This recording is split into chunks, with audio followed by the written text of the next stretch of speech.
मुस्लिम league Nawaz, peoples party और MQM ने मौलाना फजलुर रहमान का दावा मुस्तरद कर दिया। नून लीग ने कहा जनरल रिटायर्ड कमर बाजवा ने तहरीक अदम एतमाद वापस लेने का मशवरा दिया। मौलाना फजलुर रहमान ने मशवरे की मुखालिफत की और तहरीक अदम एतमाद पर इसरार किया। पीपल्स पार्टी ने कहा अदम एतमाद का ज्यादा फायदा मौलाना को हुआ। गवर्नरशिप, डिप्टी स्पीकर और 4 वजारतें मिली। मौलाना कौम को बताएं किसके कहने पर धरना दिया और फिर खत्म किया।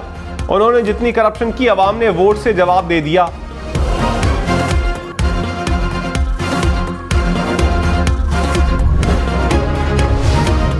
मौलाना फजलुर रहमान ने कहा PTI के खिलाफ अदम एतमाद के हक में नहीं था। PTI के खिलाफ अदम एतमाद की तहरीक पीपल्स पार्टी चला रही थी।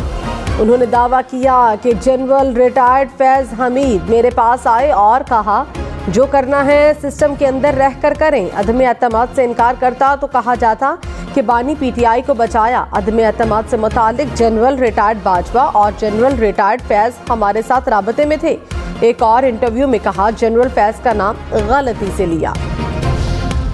जनरल रिटायर्ड कमर बाजवा और फैज हमीद ने मौलाना फजलुर रहमान के बयान की तरदीद कर दी। करीबी जराए ने कहा JUI अमीर को चाहिए कि अपने हकाइक दुरुस्त कर लें।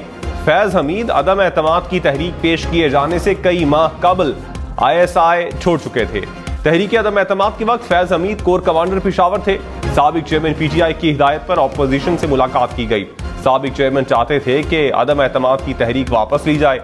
दोनों जर्नलों ने ऑपोजिशन पर जोर दिया कि साबिक वजीर आजम को अपनी मुद्दत मुकम्मल करने दी जाए।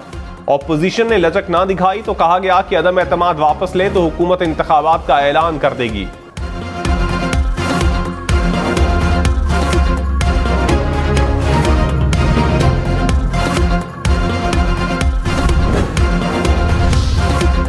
GDA का मुबैना धांधली के खिलाफ हैदराबाद में एहतजाज। पीर साहब पगारा ने कहा सिर्फ फौज ही विफाक की अलामत है। फौज ना होती तो हमारे हालात फलस्तीन और गजा जैसे होते। मेरी नज़र में साबिक चेयरमैन PTI चोर नहीं, अगर वो चोर हैं तो हम सब चोर हैं जो खिचड़ी बन गई है। अगली हुकूमत 8-10 माह से ज्यादा नहीं चलेगी। इलेक्शन में जीतने और हारने वाले सब परेशान हैं।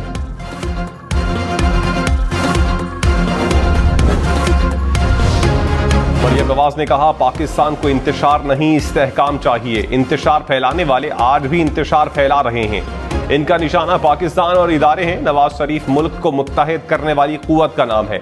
नवाज शरीफ आज भी पाकिस्तान जबकि मुखालफीन अपनी जात की बात कर रहे हैं। पंजाब के अवाम ने मैंडेट दिया, इनकी खिदमत का हक अदा करेंगे। पाकिस्तान बचाने के लिए लाख बार भी सियासी मफाद कुर्बान करना पड़ा तो करेंगे। हमारे लिए इक़्तिदार नहीं मुल्क और अवाम की खिदमत अहम है। तहरीक इंसाफ का इंतखाबात में धांधली का इल्जाम। कहा इंतखाबात में हमसे 85 सीटें छीनी गईं। हमारी नशिस्तें 179 होनी चाहिए थी। कराची में 5वें नंबर की जमात को नशिस्तें दिलाई गईं। रऊफ हसन ने कहा 2024 मुल्क की तारीख के सबसे ज्यादा धांधली शुदा इंतखाबात थे। शानदाना गुलजार ने कहा रिटर्निंग अफसरान ने इलेक्शन नताइज को तब्दील किया। इस बार धांधली नहीं धांधला हुआ। रात को नताइज को तब्दील किया क्या?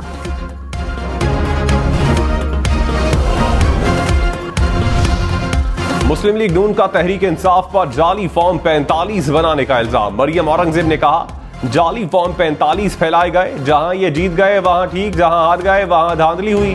कल कहते थे अमेरिका ने हमारी हुकूमत गिराई, आज अमेरिका को धांधली के खिलाफ आवाज उठाने का कह रहे हैं। ये फितना और साजिशी गिरोह है। इलेक्शन पर एतराज है तो इलेक्शन कमीशन जाएं। खैबर पख्तूनख्वा को ढाका बनाने के बयान दिए जा रहे हैं। 9 मई का तमाशा नाकाम हो गया तो नया ड्रामा रचाया जा रहा है।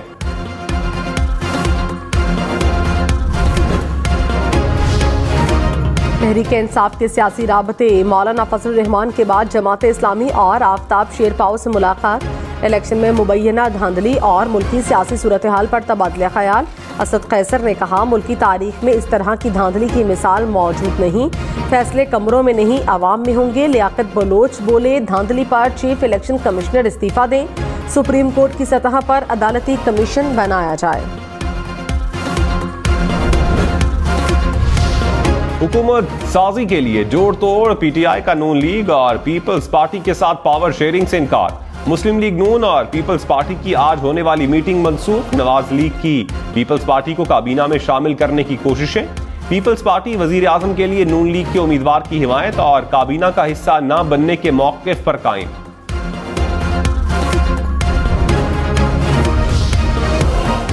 आठ फरवरी के इलेक्शन कलअदम करार देने की दरखास्त सुप्रीम कोर्ट में समाअत के लिए मुकर्रर। चीफ जस्टिस काजी फाजीसा की सरबराही में 3 रुकनी बेंच 19 फरवरी को समाअत करेगा। अदालत की जानिब से दरखास्त गुजार को नोटिस जारी।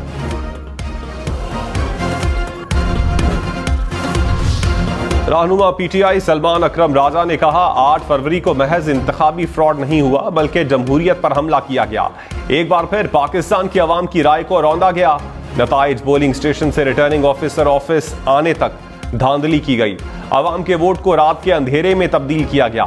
इंतखाबात जमहूरियत पर खुला हमला थे। आवाम ने पीटीआई को वोट दिया मगर उसे हरा दिया गया। मुस्लिम लीग नून ने पीटीआई को डिजिटल दहशतगर्द करार दे दिया। अता तारड़ ने कहा डिजिटल दहशतगर्दी पर 100 अरब रुपए खर्च किए गए। जमहूरियत को डीरेल करने की कोशिश की गई। सोशल मीडिया पर जाली फॉर्म 45 अपलोड किए गए। मीठा मीठा हप हप कड़वा कड़वा थू थू की पॉलिसी नहीं चलेगी। नून लीग ने धांधली करनी होती तो ये कहीं ना जीत पाते। पीटीआई के वजारत उज़्मा के उम्मीदवार उमर अयूब खान ने कहा विफाक में हमारे पास 180 का नंबर मौजूद है। अक्सरियत के साथ विफाक में हुकूमत बनाएंगे। एक हल्के के फॉर्म 45 बतौर सबूत मौजूद हैं। इलेक्शन नताइज तब्दील करने वाले रिटर्निंग और प्रिजाइडिंग अफसरान जेल जाएंगे। मौलाना फजलुर रहमान से सिर्फ इंतखाबात में हुई धांधली पर बात हुई।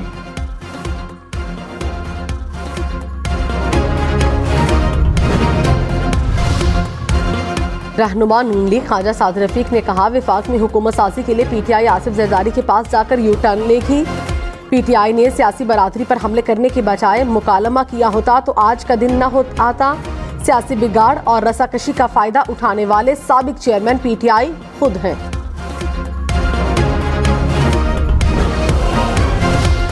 रहनुमा नून लीग मलिक अहमद खान ने कहा मौलाना फजलुर रहमान साबित करें कि ये बातें कहां हुई। आपने तो कहा था कि तहरीक अदम-ए-एतमाद से क्यों मना किया जा रहा है। बयान से तमाम जमातों की तौहीन की गई। मौलाना ने अपनी तकारीर में कई बार पीटीआई को मुल्क दुश्मन करार दिया। क्या ये सब तकारीर भुलाई जा सकती हैं?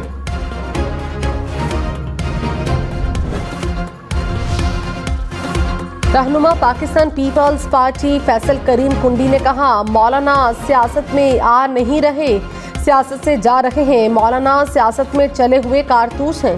तहरीक अदम-ए-एतमाद का सबसे ज्यादा फायदा मौलाना फजलुर रहमान को मिला। मौलाना वो वक्त भूल गए जब साबिक चेयरमैन पीटीआई उनकी तज़हीक करते थे।